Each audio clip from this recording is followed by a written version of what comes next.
Government-funded institutions are orchestrating the parroting of scientific consensus that dismisses dissent and contrarian viewpoints. But isn't the entire basis of science to deal in probabilities, not certainties? Tamara Ugolini here with Rebel News to feature another report on the holy grail of truth and information that is being espoused by a publicly funded institution. That's the Canadian Institutes of Health Research, acronymed the CIHR. In previous reports, we have shown you how this institution has hired independent contractors to the tune of roughly $5,000 per workshop to train scientists, funders, and researchers on science communication and how to combat whatever it is that they deem as misinformation. That information came about after we filed an access to information request about one of the previous workshops, work that is only made possible through your generous donations and support at rebelinvestigates.com. Now we have filed yet another access to information request for another one of these workshops, this time titled The ABCs of Health Misinformation. The description box reads, "This 90-minute workshop will draw on the most current research and best practices of addressing health-based misinformation and developing health and science-related media literacy skills. Based on MediaSmart's Check First, Share After campaign, and related resources, this session will teach participants 3 key topics. Avoiding data voids. How can we anticipate misinformation before it happens? Learn to watch for data voids where dis and misinformation can grow.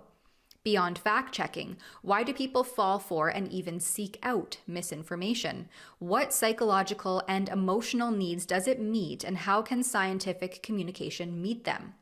Countering misinformation. How can we empower people to be critical thinkers while avoiding the do your own research trap? We'll look at how to communicate the difference between genuine skepticism and fringe or conspiracy thinking." The workshop instructor was Matthew Johnson in English and Marc-Alexandre Ladouceur in French. It ran 4 times between February of this year and March, showcased to approximately 100 participants each time. But who exactly is Matthew Johnson, and what is MediaSmarts and their Check First, Share After campaign? As per the International Institute of Communications, a global policy shaping platform dedicated to the digital ecosystem, Matthew Johnson is the Director of Education at MediaSmarts, described as Canada's Centre for Digital and Media Literacy. Johnson posted on Reddit 3 years ago promoting MediaSmarts, this website that's dedicated to digital and media literacy resources, saying that he has been doing research and developing resources for parents, teachers, and the general public on kids and media since 1996. In the comments, someone asks Johnson about how they differentiate between misinformation and critical or unpopular perspectives, while another notes that MediaSmart's sponsors have been accused, with compelling evidence, of manipulating content to achieve political goals. Interestingly, Johnson responds, "Consensus is not what is repeated most often. It is the model that most of the experts in a field believe is best supported by the available evidence. Consensus can and does change in light of new evidence." But how can that new evidence be brought forward when there is a concerted effort to disregard, censor, and label it as misinformation? Take, for instance, the custom fact-checker search engine developed by MediaSmarts through the Break the Fake campaign in partnership with Google, which allows users to use the programmable search engine through Google to fact-check articles from their own verified fact-checkers. Here's MediaSmart's short video where the description reads, "Passing on false content can be like passing on COVID-19 itself, and that can be deadly." We Canadians need to apply our caring, can-do attitude to beating COVID-19. We need to make millions of masks, ventilators, and provide Wait, I'm not what you would call handy. Same. Well, there's something you can do. Help stop the spread of misinformation. Sharing false content can do real harm. Before you share, pause. Check the source and make sure it's legit. Check first, share after. The Check First, Share After campaign gives these tips. Check where the info originally came from. Okay, that's legitimate. And then check that it came from a trusted expert source, and they actually sourced this, so we'll go there in a moment. Then check what public health authorities and government are saying, because I guess they've been the holy grail of truth and facts throughout the last 3 years, like Canada's Chief Public Health Officer, Theresa Tam, telling us don't wear masks in March of 2020, then flip-flopping 2 months later, telling Canadians that they should wear masks. What we worry about is actually the potential negative aspects of wearing masks, where people are not protecting their eyes, or other aspects of where the virus could enter your body, and that gives you a false sense of confidence. But also, it increases the touching of your face. If you think about it, if you got a mask around your face, sometimes you can't help it because you're just touching parts of your face. The other thing is the outside of the mask could be contaminated as well. So the key is hand washing, absolutely, for sure. It doesn't matter what you're doing, hand washing is really key. When you're removing a mask, in numerous infectious diseases, even in the hospital setting, we find that it's removing personal protective equipment that can actually lead to infections. With experts then telling Canadians that any old dried up baby wipe or paper towel would do if they wanted to transform their lowly 2-layer cloth mask into a super high-tech 3-layer filtering apparatus, as though the mockery wasn't on full display when Tam recommended masks during intercourse, or when the British Columbia's provincial health officer, Bonnie Henry, told everyone to use glory holes to avoid direct contact during intercourse to, I guess, stop the spread. All right, so back to the Check First, Share After campaign. They say that only after you fact check everything, you can share the info once it's confirmed that it is legit.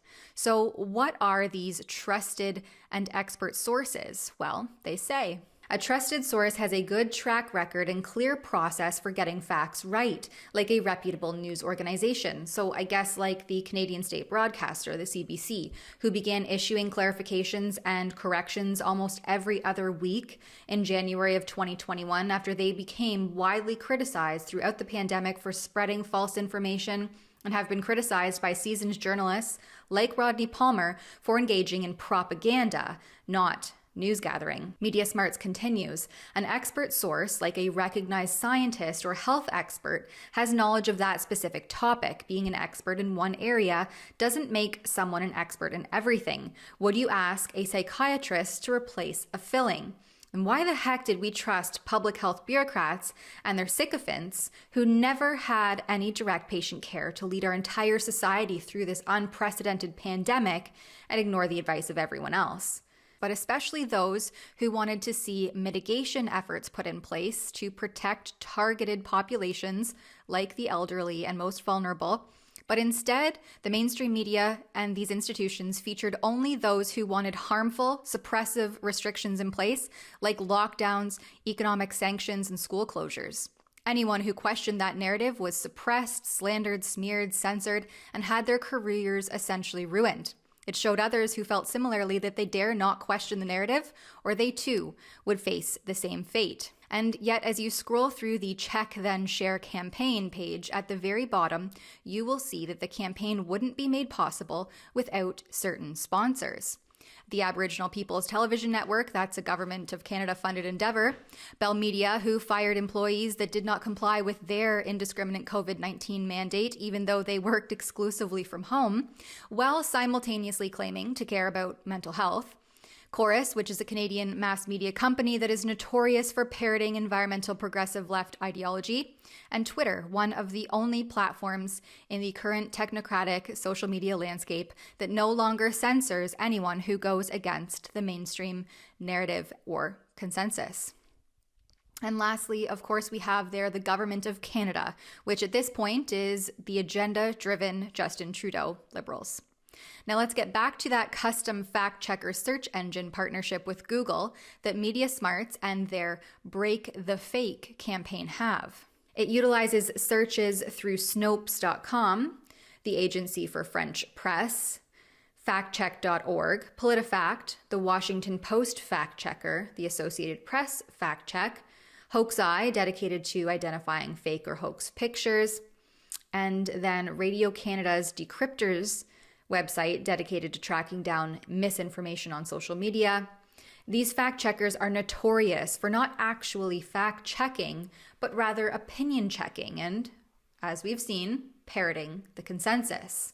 There is so much more on MediaSmarts, their partners, and whose vested interests funnel into this initiative. But for now, Rebel News wants to know how much the Director of Education for MediaSmarts, Matthew Johnson, got paid for this workshop on the ABCs of health misinformation, and if any of his crucial presentation will be made available to the public that funded his engagement.